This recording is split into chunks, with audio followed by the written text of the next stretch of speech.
नमस्ते बच्चों, आज हम हिंदी व्याकरण के अंतर्गत विशेषण की संकल्पना समझेंगे।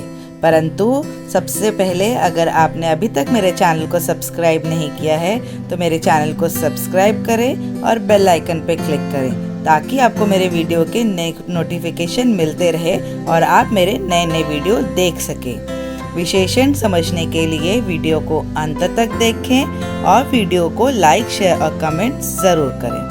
तो चलिए शुरुआत करते हैं विशेषण।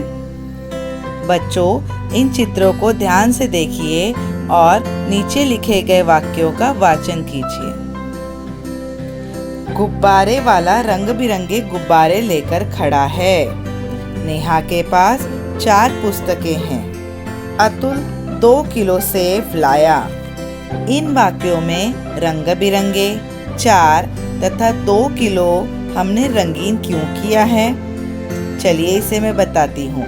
ये रंगीन शब्द क्रमशः गुब्बारों के, पुस्तकों की तथा सेब के रंग रूप और संख्या और तौल के विषय में बता रहे हैं। तो बच्चों, जो शब्द संज्ञा या सर्वनाम की विशेषता बताते हैं उन्हें विशेषण कहते हैं। विशेषण वे शब्द होते हैं जो संज्ञा या सर्वनाम की विशेषता बताते हैं। ये शब्द वाक्य में संज्ञा के साथ लगकर संज्ञा की विशेषता बताते हैं। विशेषण विकारी शब्द होते हैं एवं इन्हें सार्थक शब्दों के 8 भेड़ों से एक माना जाता है। बड़ा, काला, लंबा, दयालु, भारी, सुंदर, कायर, टेढ़ा मेढ़ा, 1, 2, वीर पुरुष, गोरा, अच्छा, बुरा, मीठा, खट्टा आदि विशेषण शब्दों के कुछ उदाहरण हैं।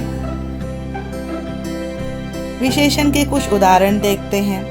राधा बहुत सुंदर लड़की है। जैसे कि आप ऊपर उदाहरण में देख सकते हैं, राधा एक लड़की का नाम है। राधा नाम एक संज्ञा है। सुंदर शब्द एक विशेषण है जो संज्ञा शब्द की विशेषता बता रहा है। विशेष्य। अब आप सोचेंगे विशेष्य क्या होते हैं? तो जिन संज्ञा या सर्वनाम शब्दों की विशेषता बताई जाती है वे विशेष्य होते हैं। जैसे इन वाक्यों को फिर से पढ़िए। गुब्बारे वाला रंग बिरंगे गुब्बारे लेकर खड़ा है। इस वाक्य में गुब्बारे विशेष्य हैं क्योंकि इसमें गुब्बारों की विशेषता बताई जा रही है कि वे रंग बिरंगे हैं। आइए अब कुछ अन्य उदाहरणों द्वारा इसे अच्छी तरह समझते हैं। नेहा के पास 4 पुस्तकें हैं।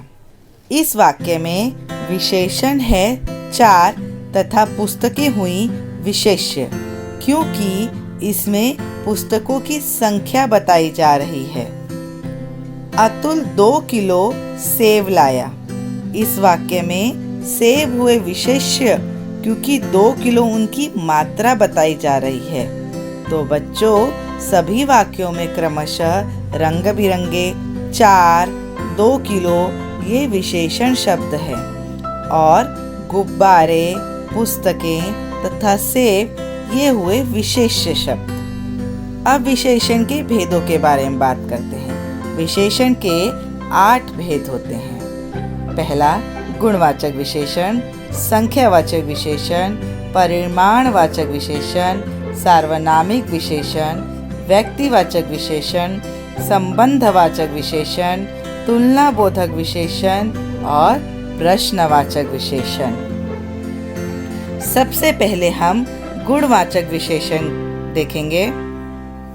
गुणवाचक विशेषण, जो विशेषण हमें संज्ञा या सर्वनाम के रूप, रंग आदि का बोध कराते हैं वे गुणवाचक विशेषण कहलाते हैं। जैसे ताजमहल एक सुंदर इमारत है। जयपुर में पुराना घर है। जापान में स्वस्थ लोग रहते हैं। मैं ताज़ा सब्जियां लाया हूँ। दिए गए उदाहरणों में सुंदर, पुराना, स्वस्थ, ताज़ा आदि शब्दों से विभिन्न वस्तुओं व व्यक्तियों का रंग, रूप, गुण आदि बताने की कोशिश की जा रही है। जैसे कि हमें पता है, संज्ञा या सर्वनाम का रूप, रंग, गुणवत्ता आदि का जो बोध कराते हैं वे गुणवाचक विशेषण कहलाते हैं।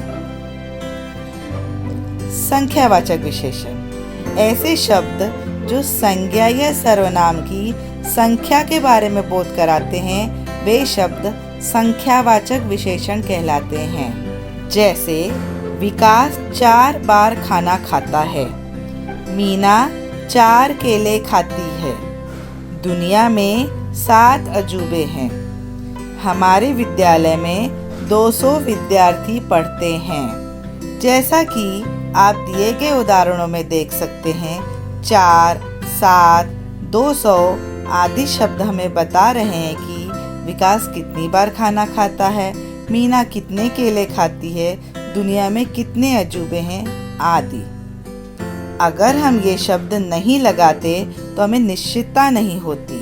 यहाँ ये शब्द हमें संज्ञा या सर्वनाम की संख्या के बारे में बता रहे हैं, अतः ये संख्यावाचक विशेषण कहलाएंगे।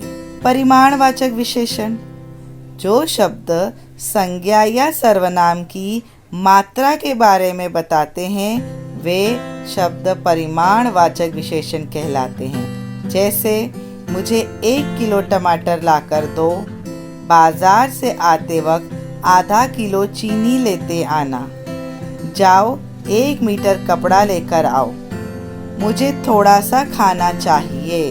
दिए गए उदाहरणों में हमें पता चलता है कि कितनी चीनी लानी है, कितना कपड़ा लाना है एवं कितने टमाटर लाने हैं।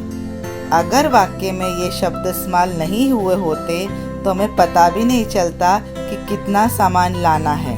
यह शब्द संज्ञा व सर्वनाम का परिमाण बता रहा है, अतः यह परिमाणवाचक विशेषण के अंतर्गत आएंगे।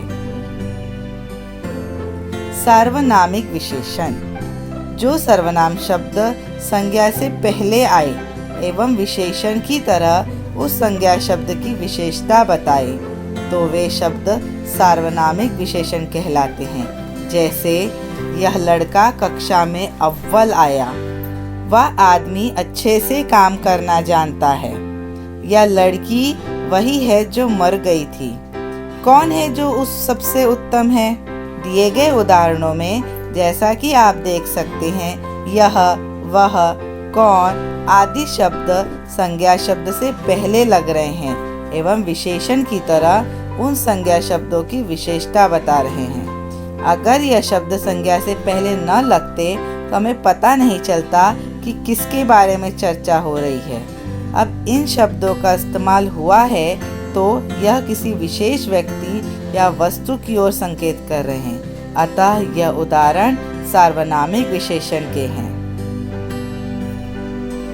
व्यक्तिवाचक विशेषण जो शब्द असल में व्यक्तिवाचक संज्ञा से बने होते हैं और विशेषण शब्दों का निर्माण करते हैं वे शब्द व्यक्तिवाचक विशेषण कहलाते हैं। जैसे लखनऊ से लखनवी आदि। मुझे भारतीय खाना बहुत पसंद है, आपका यह लखनवी अंदाज मुझे अच्छा लगा, बनारसी साड़ी मुझे सबसे ज़्यादा पसंद है, हमारी दुकान पर जयपुरी मिठाइयाँ मिलती हैं। जैसे कि आप दिए गए उदाहरणों में देख सकते हैं कि भारतीय, लखनवी, बनारस व जयपुरी आदि शब्द हमें खाने, अंदाज आदि के बारे में बता रहे हैं। ये शब्द एक व्यक्तिवाचक संज्ञा से बन रहे हैं एवं बाद में विशेषण बना रहे हैं, अतः यह व्यक्तिवाचक विशेषण के अंतर्गत आएगा। जैसे भारत से भारतीय, लखनऊ से लखनवी, बनारस से बनारसी, जयपुर से जयपुरी। संबंधवाचक विशेषण जब विशेषण शब्दों का प्रयोग करके किसी एक वस्तु या व्यक्ति का संबंध दूसरी वस्तु या व्यक्ति के साथ बताया जाए तो वह संबंधवाचक विशेषण कहलाता है।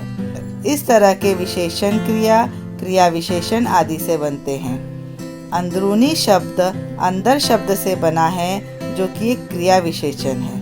भीतरी शब्द भीतर शब्द से बना है, जो कि एक क्रिया विशेषण है। ज्वालामुखी के भीतरी सतह ज़्यादा गर्म होती है। जैसा कि आप ऊपर दिए गए उदाहरण में देख सकते हैं, भीतरी शब्द का प्रयोग किया गया है। यह शब्द हमें ज्वालामुखी की बाहरी एवं भीतरी सतह के संबंध के बारे में बता रहा है। यह शब्द भी एक क्रिया विशेषण शब्द से बना हुआ है, अतः यह उदाहरण संबंधवाचक विशेषण के अंतर्गत आएगा। तुलना बोधक विशेषण।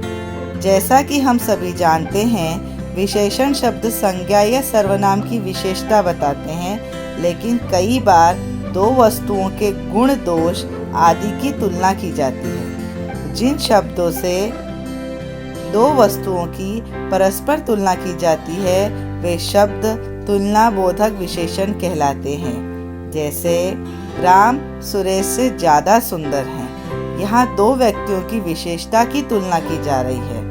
जिंदगी में एक शेर की भांति निडर होना चाहिए। मिल्खा बोल्ट से ज़्यादा तेज भागता है। सभी महासागरों में प्रशांत महासागर विशालतम है। दिए गए उदाहरणों में जैसा कि आप देख सकते हैं, निडर, ज़्यादा, तेज, विशालतम आदि शब्दों का प्रयोग किया गया है। इन शब्दों में दो या दो से ज़्यादा वस्तु, व्यक्ति, स्थान आदि के गुण दोष की तुलना की जा रही है। इनमें हमें पता चल रहा है कि श्रेष्ठ या सर्वश्रेष्ठ कौन है, अतः ये उदाहरण तुलनाबोधक विशेषण के अंतर्गत आएंगे। प्रश्नवाचक विशेषण। ऐसा शब्द जिनका संज्ञा या सर्वनाम में जानने के लिए प्रयोग होता है, जैसे कौन, क्या आदि, वे शब्द संख्यावाचक विशेषण कहलाते हैं। इन शब्दों का प्रयोग करके हमें किसी वस्तु, व्यक्ति आदि के बारे में ज़्यादा जानने की कोशिश की जाती है। प्रश्नवाचक विशेषण के उदाहरण। मेरे जाने के बाद कौन यहाँ आया था? तुम कौन सी वस्तु के बारे में बात कर रहे हो? ऊपर दिए गए उदाहरणों में जैसा कि आप देख सकते हैं, कौन शब्द का इस्तेमाल किया गया है। यह शब्द किसी वस्तु या व्यक्ति के बारे में जानकारी लेने में सहायक है, अतः ये उदाहरण प्रश्नवाचक विशेषण के अंतर्गत आएंगे। तो बच्चों, मुझे उम्मीद है आपको विशेषण की संकल्पना स्पष्ट हो गई होगी।